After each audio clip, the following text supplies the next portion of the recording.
The question is, are you willing to face in a situation and then handle it? Leadership in general, I call it a context sport. So you just gotta interact with people. It's a people business. Hmm. So if you work at your desk only, I guarantee you 100% it's not gonna work. Sovereign leadership is basically at the core is about who you are and it's all about people. And as a result, it creates lasting business results. When I got there, we had a safety and activity issues, but we had good people. So we set goals. We had a clear vision. This is the Relentless Pursuit of Winning podcast, where we are here to educate, equip, and inspire people to build extraordinary companies. We're so glad you're here. Don't forget to like, subscribe, and hit the bell so you can get updates every time we drop a new episode. Now let's get it started. Hey guys, welcome to another episode of the Relentless Pursuit of Winning podcast. My name is Rick Meekins. I am your host today, and in our studio we have James Shin. How are you today, sir? I'm doing finer than a frog's hair split in 3 ways, Rick. I didn't see that one. See, this is the man that's like hanging out in Houston and just like picking up everything, right? So I try not to use the opposite expression, which is hanging there like a hair in a biscuit. That would definitely be worse. Yeah. Excellent. Folks, if you haven't done it already, do us a favor. We would love it if you like, subscribe, and hit the bell so you get updates every time we drop a new episode. We're trying to grow this channel and bring in great guests like James across the country, across the globe. So I'm really excited about what we're going to be doing in the next year. So if you do your part, subscribe, we'll be able to grow a great channel. So James, welcome to the show. And I'm going to ask you, as I also ask all my guests, please tell us who you are, what you do, and why you do what you do. So, I typically say I'm originally from the South. You can tell by my Southern accent. Yes. I'm originally from, South Korea, and I came to the States, for my PhD long time ago. So I got my PhD in industrial engineering from, Penn State. And then I spent 25 years in the manufacturing industry. Majority of that was within a Caterpillar. So I had different functional roles like, manufacturing, supply chain, procurement. So I grew up in that industry and different functional roles. But I started my own consulting, firm about 1.5 years ago to share my, knowledge. And then also I published a book about, life and servant, leadership. So I just wanted to share that with, different people. So that's my, current, purpose in life. I love that. I love that as a purpose. So you want to teach people, show people, demonstrate what servant leadership looks like? Right. Exactly. Now, why do you pick that style of leadership? I mean, I think that, our typical leadership approach is top down. We start a company, we're growing a company, et cetera, et cetera. And we're like, hey, you know what? I need you guys to do the things, so that, we can grow this company. But servant leadership takes a different approach. So I guess first question is, can you describe what servant leadership looks like? And then, why you chose this model as what you want to teach and demonstrate? Absolutely. So when I started my career, a long time ago, I try not to, generalize it, but the leadership at the time was, different than the current leadership in general. Companies are more focusing on, profit and stock, price, that kind of stuff. So by doing that, naturally leaders can focus on the short-term results. But sovereign leadership is basically at the core is about who you are and it's all about people. And as a result, it creates, lasting business results. So it's not about, people only. By focusing on the people in a servant leadership, again, it creates the lasting long-term results. So that's my view. What kind of results are you talking about? I mean, again, you mentioned, we're looking at, stakeholder profit and that sort of thing, but it doesn't sound like It's still, so when I say, business results and business results, which means profits, shareholder values. But the point is, it's like lasting results rather than short term boom, we got, results and then next quarter or next year just came down. Yeah. So if you focus on short term results, squeeze things out, it's not going to last. But if you care about the people and develop people and then you continuously get the good profits, shareholder values and that kind of stuff. So Okay. Okay. Can you go into a little bit more about what servant leadership actually is, like what that model looks like? someone leadership, to me is basically supporting, people and develop them and grow them, and then think about the culture. That's, to me, someone leadership. So if I was working for you, you're my boss. How would that show up? That show up for me. How would that relationship look, especially when you compare it to, your traditional leadership style? So I don't know whether it's a traditional literature is different, but what I did and what I would do is look at the your vision, right? So what's the vision of the organization and people, and then look at the people you have, surrounded by people. Sometimes you chose people, sometimes you given those people, and then take a look at their capabilities, what their strengths are, where they can develop. And so have that, conversation, frank, conversations with them. And then, hey, this is the big picture that we want to go after. And Yeah. then here we are. This is what you have. I'll support you to get there along with me and other people, right? So this is the steps we got to take individually and then Mhm, organizationally. mhm. And then you have the also cadence as well. So it can be weekly, monthly, and then continue to have that clear, communications. So clarity and communications are very important as well. So Yeah. there's no ambiguity between the individuals.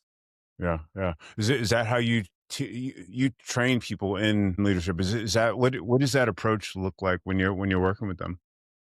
That's the approach I take, and then eventually. So and then also another thing is, I look at the decision making and then different ways. So I make certain decisions, but also my team makes their own decisions as well. So train them, develop them to make their own decisions on certain things. So then what happens is then I experienced that through my career. And then they come back with solutions or results. Hey, we did this and we took actions, and then this is the results we've got. So it's more proactive, and then they grow together. And then just looking back my career, what makes me satisfied or happy is that those people who were in my organization, they grew, developed, and then they are very successful in their organization without me. So that's, what I look for and then what happened in the past. I see, I see. What was an example of a story that perhaps helped to shape your perception of what leadership should look like? So the my first big leadership was in Corinth in Mississippi, in a small town. That's where I learned a lot of expressions. About yeah, 15, 17,000, people in town. I was the plant manager and supply chain manager. And when I got there, the plant was improving, but we had safety issues and then productivity issues, all around. But I realized that we had good people, so we set goals. We had a clear vision. Number one, the first thing is zero injuries. So that's first top priority, and then we had like quality goals and velocity goals and the cost goals, which is at the bottom. So we worked with people, and then eventually they got it why we're doing that. Initially, in terms of they kind of pushed back. Hey, in old days, James, if there's a car we leaked and then we went back to work. So cut that kind of things are not important. But I explained to them why that's important. Even if it's a small cut, it could have been worse.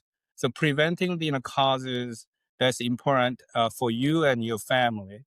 And then eventually they got it, and then we eliminated the causes or potential causes. So we had zero injuries from 2007 to today. So that's 18 years. Wow, wow. And then we improved other quality and profit goals. And then a lot of things actually team came up with on their own, because once they understood what we're trying to achieve, they came up with solutions. I mean, that's one prime example. And then I developed my leadership there as well, working with them. So Amazing.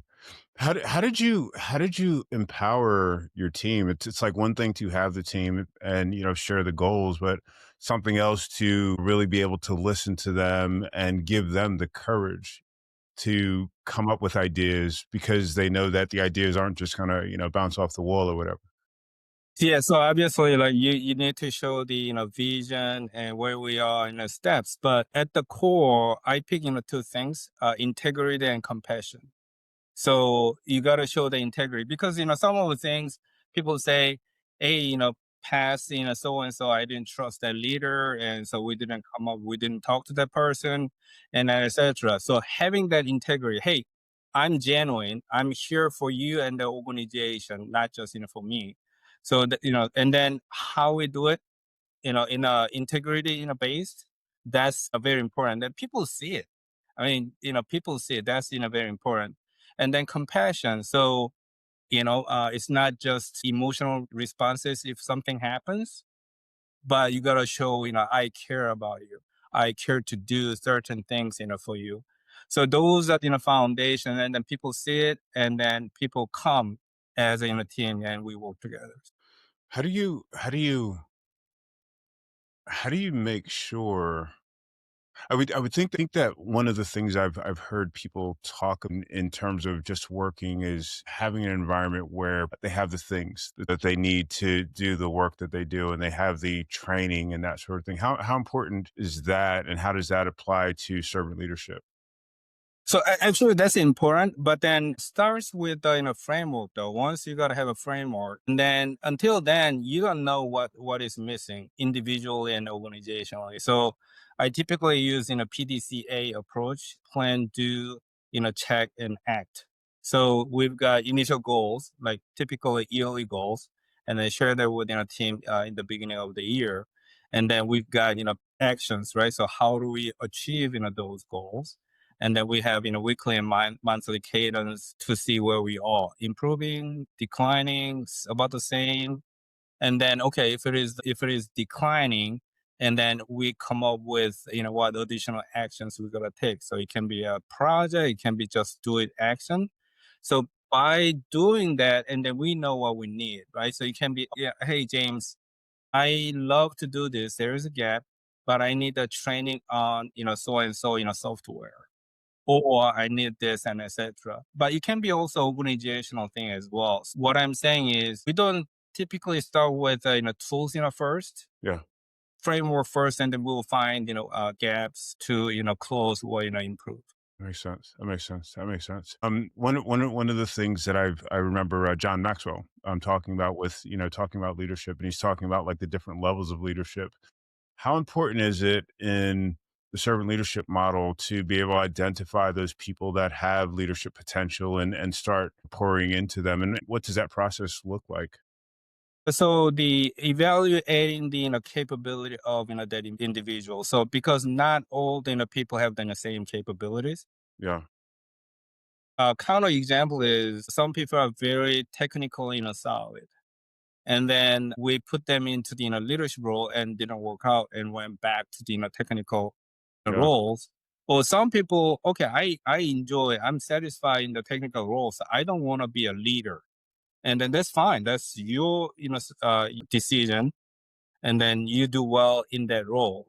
So my point is evaluating leadership capability, but the people are in different stages. So I've seen a young person came into the organization fresh out of college, and then you can see the leadership elements, right? So leading people, not necessarily through the organizational chart, Right. and showing that in demonstrating the leadership, then we put them into certain roles. So starts with a small project. You're a project leader at this project, and then that person does well, and then we can give bigger role and etc. But do it in a kind of speedy way, so that that person has better chance to be higher up later. But we don't give them a big project right away, because sometimes even if you have the capability, you can, fail, right? My case was kind of opposite. I got parachuted into different roles, kind of challenging roles and different locations. Yeah. So, personally, I don't think that was the right way, but it was beneficial for me because I got into the role. I did well. I was successful. I demonstrated my capability. But the flip side is I could not have done well because it's suddenly, big, role, middle of nowhere. So I don't think that's the, right way. I Yeah. would give the individual gradually more challenging roles, but in a speedy way. Mm. I think about that, and I think about you. One of the things that you had said is you talked about how sometimes we have technical people and you put them into a leadership role and they're not successful. And I was kind of thinking through what that looked like even in my own life. So as an individual contributor, a producer, a coder, I know that while I can do that work, that's not satisfying to me. Or as a manager, it's like I can do that. I can make sure that the cogs continue to move, but I tend to thrive in leadership roles, where I can, point direction and, inspire and that sort of thing. Is that kind of how you see people as you're going through the process of just assessing and understanding your team, or am I just too structured in my thinking? So the when I say like technical people, some people, not all the people, but were not successful in that leadership role, or some people are successful in that leadership role. It comes down to people because when you lead in a people, it's not always like happy like situations, right? Everything is rosy, and but then there's some challenging times, right? So organizationally, we're not achieving their goals, or there are some underperforming individuals, right? Or some the conflict within the team. You have to deal with that, right? You have to deal with that. You got to make it better. And some people are not willing to do that, or not capable of dealing with those situations, right? Yeah, They try to avoid. Yeah, I don't want to even look at it, right? So yeah, yeah, that's where the challenges come in. But if you're willing to face that, but then tools and supports are available for you. You know what I'm saying? So underperforming individuals, and then there's process or like training to help you deal with that. So the question is then, what are you willing to face in a situation and then handle it? yeah. And if the answer is yes, and then there are tools and support out there. Interesting, interesting, interesting. You talked about the how leadership isn't just nice and rosy and that sort of thing. And I was thinking about a change management. So you're as a servant leader, you're going in, you have an initiative, and you have like your innovators and your early adopters, and but you've got your laggards that you know maybe talented but don't necessarily want to make that change. How do you approach those folks? How do you manage that change so they can be successful? It's absolutely tough. By the way, so my background is engineering, right? So I got my PhD in engineering, and then my first job was quality and reliability engineer. So I was so black and white. Either you got it right or wrong, right? So there's nothing in between. And then I was, team lead, for big projects, and eventually I became a, leader. And then I quickly realized that it's not black and white, right? There's a huge gray area. So now I keep telling the engineers, or, that sort of, people, hey, even if you have the best solution or solutions in the world, if people are not bought into it, it doesn't matter. It's useless, right? So I keep telling that management is very important. So anyway, back to your question. So it's hard. So again, you got to evaluate people. But when I do it, I try to identify change agents. So change agents are kind of influential people in the organization. Yeah. So have that, conversation or conversations with, change agents, upfront or separately, and then talk about how we can approach, together. And then they go out, help the organization because they are typically influential. So even some people are not kind of laggers, and then they look to that person or influenced by, those individuals is helpful. But also those, laggers and I trying to identify where they're coming from, why they're doing it. Is it because they just don't like it, or there's got to be some reasons? So again, same thing. I like to have more one-on-one conversations rather than group conversations, because when you have the conversation in a group setting, it falls apart. Yeah. So Yeah, that makes sense. That makes sense. That makes sense. Have you ever worked with like a team charter, like you're going to do, software integration or something like that, and you're just like, okay, for this particular team that we're putting together, these are the rules, or these are the items that we agree on how we're going to communicate, how we're going to meet, how we're going to. Have you ever done that, and what was your experience with that?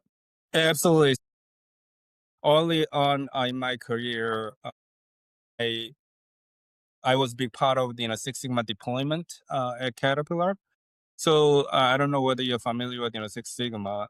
Six Sigma is basically continuous improvement methodology.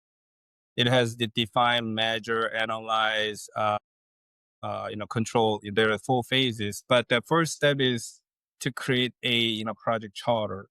So project charter has the opportunity statement and benefit, and then team, and then goals. So what's the goal, and then how you're gonna achieve, and then project plan, and then teams. And to me, project charter is absolutely important because for various reasons.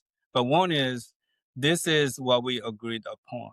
So during the project, typically what happens is either project scope creeps or people argue, and then we pull up the project charter. This is what we agreed, right? And then also another thing is as the project goes and project charter changes because we learn more about the project. So now we got to change the benefit or opportunity statement. So we change that, and then we agree. So it's also a living document. It's not a like set in stone one document.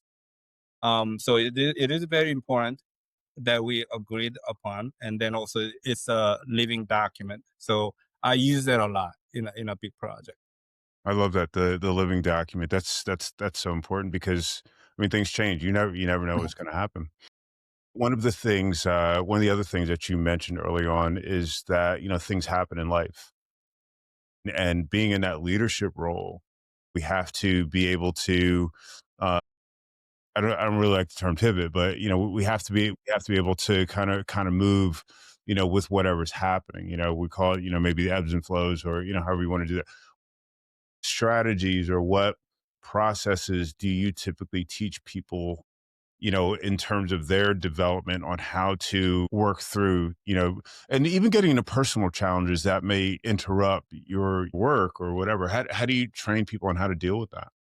So I'm not sure it's a training, but I've got maybe two separate things. One is the career planning and career discussions. Like I mentored young employees in the past. Interesting thing was a lot of them. So when I have the conversation, first question I typically ask is 5 to 10 years down the road, what's your vision?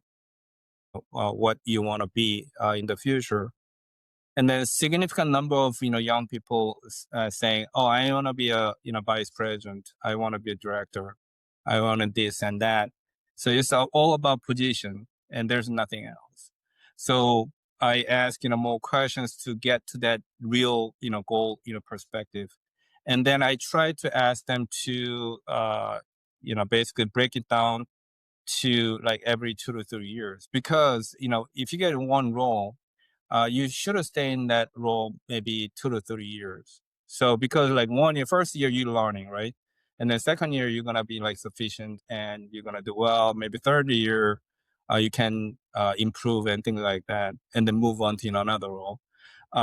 It's not a general rule, but I typically say 2 to 3 years.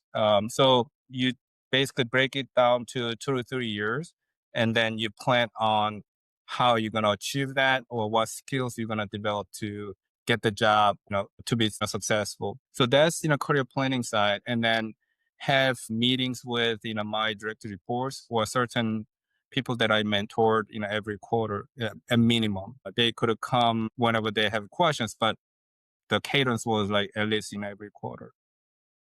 But the other aspect is it's not really trained in aspect, but some cases it was relatively rare.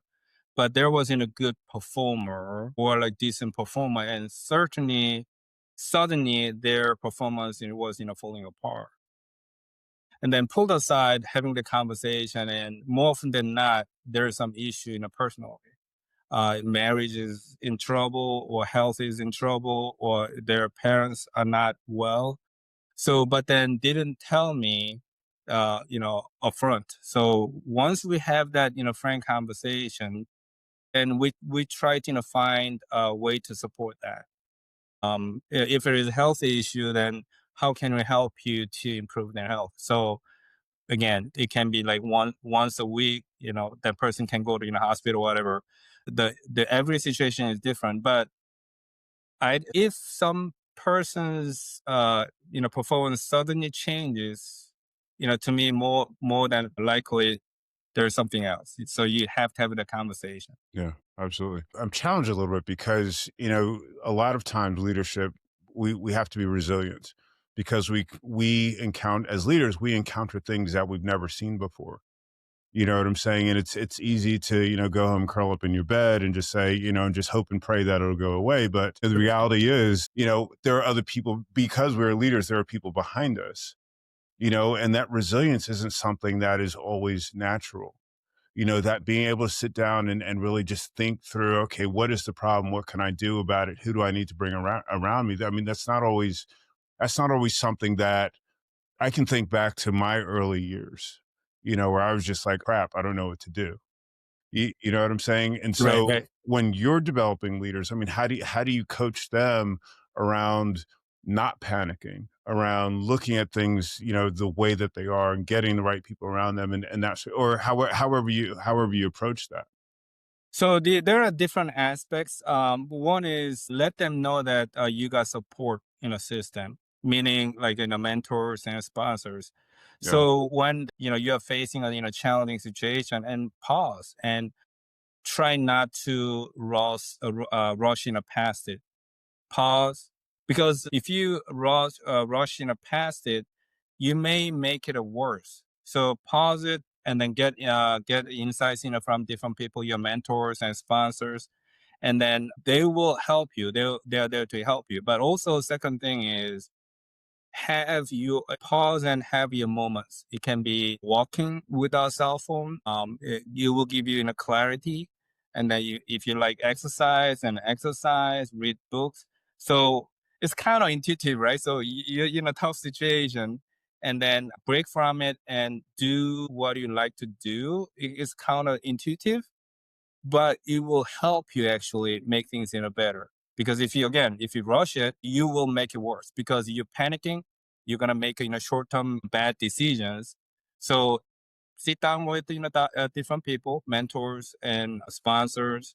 Get there, and then you understand that you've got support in a system, and then also pause and then disconnect from electric devices, and then have your own moments. Mm, that makes sense. You brought up mentors and sponsors a lot. It sounds like that's something that you believe highly in. Did you have mentors and sponsors as you were coming up?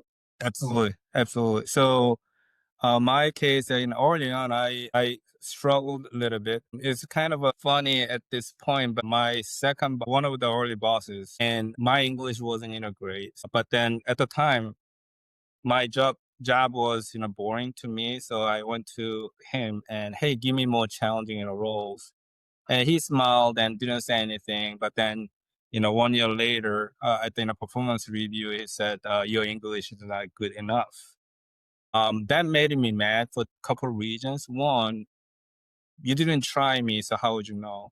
And the second thing was, why didn't you tell me? Then I would have, done things, differently. So what I did was, and I contacted the Toastmasters International, public speaking organization. But we didn't have any chapter at my company, so hey, I'd like to set up a chapter in my company. So they accepted that. So we created a chapter. I was the first president, and then I got the best speaker award 1 week. And then also I went to different managers and then I showed them what I can do. During the process, some of the leaders recognized in my capability. And then they helped me, they coached me, mentored me. So I got benefit from that mentoring and sponsorship. So that's why I keep repeating that. But also mentor and then sponsor, those are two different things.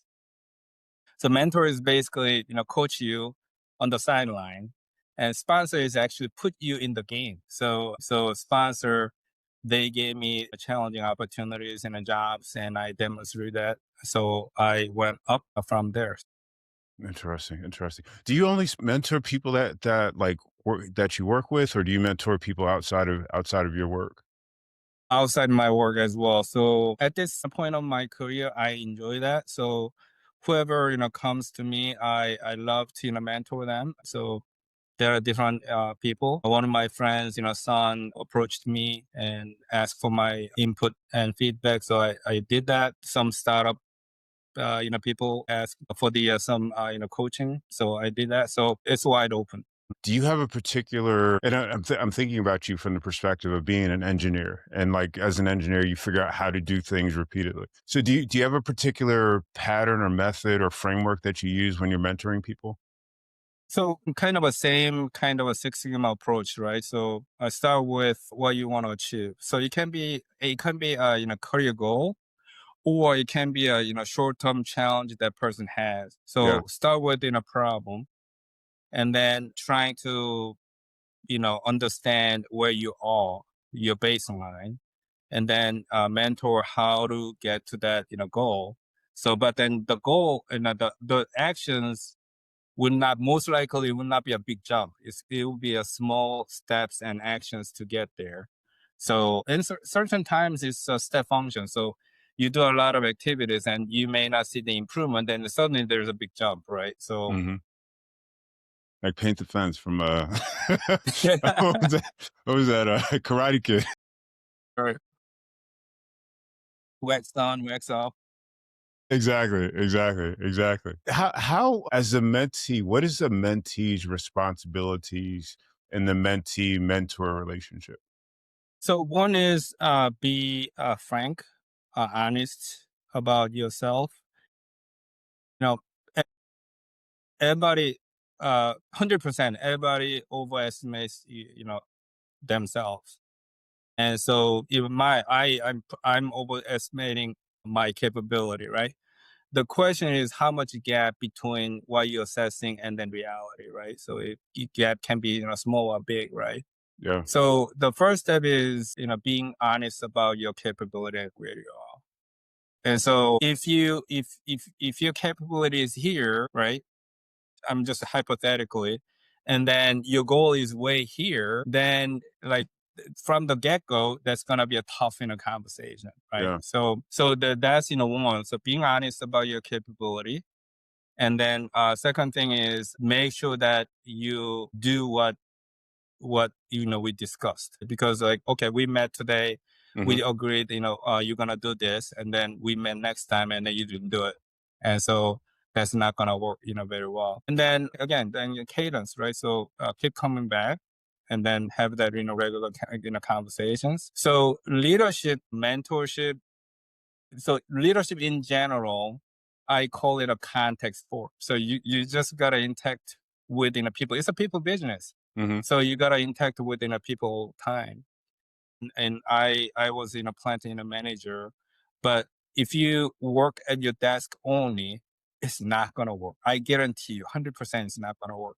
So you gotta go out on the shop floor, packed with shop floor people, and then that will make a difference. Even like in the office environment, you gotta talk to the people and engage in the people. And then if you're sitting at the desk and doing emailing, it's not gonna work. Mentorship is the same way. Hmm. That makes sense. That makes sense. Is there a particular cadence that you usually would work with? Is it like, weekly, monthly, or is it just, as needed? Is that what you do? It varies. It varies. So at work, typically I had like once a month kind of stuff, but outside of work and depending on the individuals, and then also If the situation is short-term, like short-term issue, then you may meet with an individual more often than once a month. So there's no specific cadence. Mhm. It depends. Mm, mm, mm. One of the things that I noticed, just over the years is, and I went to write on it, like leadership, levels of maturity as leadership. So as as a young leader, there are certain things that you do versus like more of a mid career versus more of a senior leader. Is that something that you observed? Right. The when you're a supervisor and junior leader is different from like middle manager. You got big organization, and then if you're a senior leader in a company, obviously the role is different. The essence same, but the where you spend time on are different, right? So supervisor, low level leader, and you spend a lot more time on technical execution portion, right? As you go up, you spend more time on strategy. But then the middle manager is tough one, so you squeeze between top leaders, and then It's like the middle child. low. Yeah, yeah. So I mean, middle managers are tough role, but then at the core, to me, again, same integrity, empathy, and care about the people, same thing. But where you spend time on is different. So. Got it. Got it. Got it. Let's talk about your book. What inspired you to write your book? So I spent 25 years in the industry, and then I made a career change about 1.5 years ago. So before that, whenever I was inspired by quote books or movies, I wrote it down. And then once I changed my career, and I got time, and then so my family encouraged me to write. So I started writing stories, and then I got serious. It can be a book, and I can share that those stories with other people, and hopefully it resonates with other people. So but that's why I published in a book. And when I published the book, and my main target was young professionals. They just started or early in their career, and hopefully my book can help them grow further. But interesting thing is the I get more kudos, from the seasoned, professionals who went through, same similar, journey. Hey, Hmm. I totally get it. I understand. So it was kind of interesting. What do you hoping people that read the book? What would you hope that they get out of it? What are the most important things? So so I intentionally made each chapter short. Hmm. So it's a 52 stories representing 52 weeks. But when you finish one chapter, it doesn't take 1 week. I wrote in the way that even James Shin can understand. So anyway, but then I ended in a story with questions. The book is more about the reflection. So this is an opportunity for you to reflect and think about, and a story about starfish story.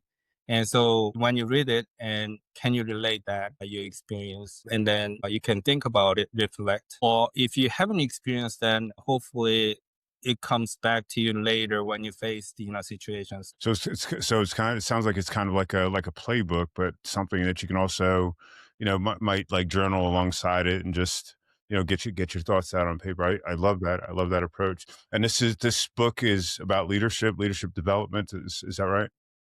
Yeah, so leadership, and then also personal life as well. The title is The Leaders in Our Soul. I put soul because of that human aspect, but there are different messages. For example, I put three very personal stories in there. One was about my daughter, one was about my mom, and then third one was about the nature that I experienced when I lived in Illinois. So in part it's about life, but also other things about the leadership in relation to people. So you gotta care about the people. So one quote I used was, "You better be nice to people on the way up because you're gonna meet them on the way down." You know what I'm saying? So I got stuck on the Illinois part. It was just like my story about Illinois. It's cold and flat, and I never want to be there again.